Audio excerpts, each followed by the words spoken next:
All right, Christian men, listen up. You keep asking God for a wife, a soulmate, a Proverbs 31 woman. But let's be honest here. Sexual sin has completely blinded you. All that corn didn't just stain your purity, it's completely rewired your vision.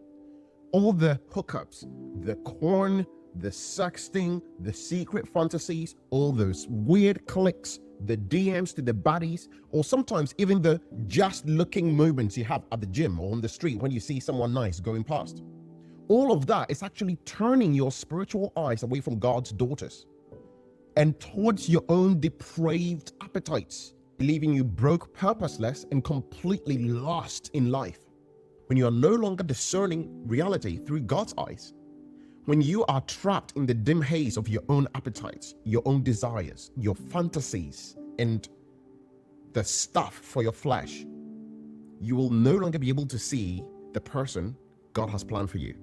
When I talk about sexual sin, I'm not talking about some sort of vague concept. No, I'm talking about hookups, corn, one-night stands, friends with benefits, adultery, fornication, sexting, even sexting, yes, sending lewd images of yourselves to other people, posting lewd pictures of yourselves online, lustful fantasies, going to strip clubs, prostitution, which means engaging in prostitution or paying for prostitutes, masturbation fueled by lust, same-sex activity outside of God's design, cohabitation before marriage, and basically any sort of act which takes God's secret gift of sexuality, perverses it, and then uses it out of his design, out of God's boundary of covenant marriage between a man and a woman. Each one of these isn't simply some sort of mistake. No, it's a willful covenant violation, and God takes those things really, really seriously. They are acts of rebelling against God, and spiritually, you have to turn your eyes away from God before you do those. And then when God shows you your partner, your desires are so twisted and your mind is so twisted that you can't see them. Paul says in 1 Corinthians chapter 6 that all other sins are outside of the body, but sexual sin is actually committed against yourself, your own body, the very temple of the Holy Spirit. This is going to be a bit of a gross analogy. Imagine expelling waste out of your body and then rubbing it onto yourself, and then inviting the Holy Spirit to come live in the temple. You are desecrating the throne of God. You are desecrating the place where the Holy Spirit will come and dwell. And in doing so, your spiritual perception is completely shut off. Your moral compass is destroyed. Your desires are all going to be completely twisted, and you will start pursuing and seeing things which do not come from God. There's an example, a biblical example in the book of Proverbs. God paints a picture of two women representing two choices that you have. One is by Lady Wisdom. She's offering knowledge, she's offering understanding, she's offering life, discernment, and blessings and vision, like having a vision, right? The other is an adulterous woman. This is Lady Folly, and she whispers promises of pleasure. She wants you to satisfy your deepest carnal desires. She wants to invite you into her room so that she can be a heathen with you. She says, "Come, my husband is away. Let's drink deeply of love till morning." Basically, she says, "Come to me. We are going to hook up all night. And in the morning, you can vanish and go away, and we'll pretend we never knew each other." Whereas Lady Wisdom is asking for a relationship with her. She says, "Come and have a relationship with me." What Lady Folly offers looks like intimacy, just like Lady Wisdom, but it's not. It's counterfeit. She invites you into secrecy, into hookups, into a fling that promises satisfaction. It promises to deliver you enjoyment, but actually it blinds you and it gives you a kind of deep level of bitterness. Lady Folly's goal is not to love you, but she is there to rob you, disguising her robbery as a free gift of pleasure. She wants to strip you of wisdom, blind you to God's blessings, and to cut you off from the vision of your true purpose on this planet. And this blindness is absolutely devastating, but one of the smallest side effects is that you aren't able to see the person who God has made for you. The person could be walking right in front of you, but because your desires are so twisted, because your indulgence in these activities have twisted what you see as your type, you now can't see your soulmate. You can't see your forever person, but they are right there. Other things you lose is that you lose control of God's blessings for you. While God is opening doors for your career, your ministry, your family, your clarity of purpose, you cannot see them because your eyes are fixed on chasing lust. All you think about in your mind's eye is just the fantasies of satisfying your sexual desires. Number two, you're going to miss a lot of opportunities. Many have passed over their soulmates. They've passed over a really wise, loyal, God-fearing, hard-working, purpose-driven kingdom spouse because sin has made them crave the thrill that Lady Folly provides instead of the stability of Lady Wisdom. They've settled for these temporary thrills, and now they expect those temporary thrills to be what will be part of their permanent life. I have seen this so many times. There are some sisters I've seen who have, through dating apps, dated exceptional men, but none of these men wanted relationships with them, right? But they entertained her for sex. And she's done this for so many years that she now has a taste for these men. These men who only wanted her for sex. She has a taste for them now. And now any man who is less than those people, she just can't see herself being with them. Her desires are just completely twisted. Number three, you lose the opportunity to enjoy shalom, and instead you collapse your mental health. A lot of people think that you can do all these hookups, all these flings, you can engage in endless amounts of porn without it affecting you in any way. You will read articles which are going to even tell you that when you do these things, you are empowered. But let me tell you something. What you thought would give you an excitement, it's instead going to rob you of your peace.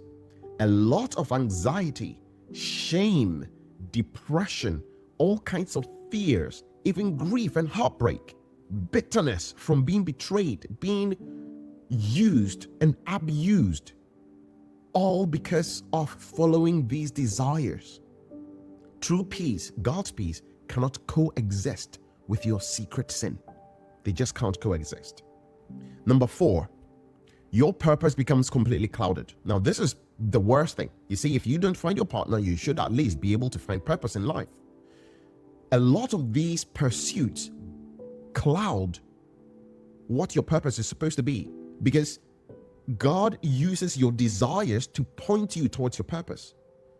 For a lot of people, God shows them their purpose and then they start desiring to do it more. They start becoming really passionate about pursuing that.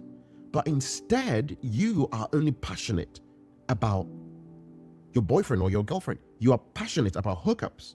You're passionate about corn. And when you have any free time, that's all you think about. You're passionate about hot women. That's what all you're passionate about. You're passionate about spending some time privately and relieving yourself.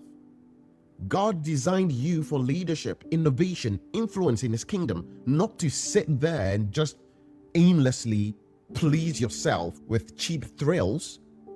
Sexual sin clouds your vision so that instead of walking in your divine assignments, you waste years and years and years circling cycles of lust, you getting away from it and then you coming back to it, getting away from it, coming back to it. Years of ingrained guilt until your conscience becomes dead, until you don't feel guilty anymore.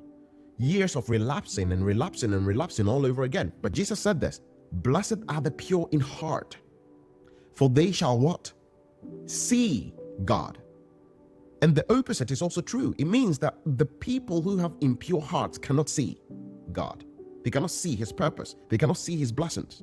They cannot see His hand moving in their lives. Listen to me when I say this. Sexual sin will cost you more than you can think. It will cloud your ability to choose a spouse wisely.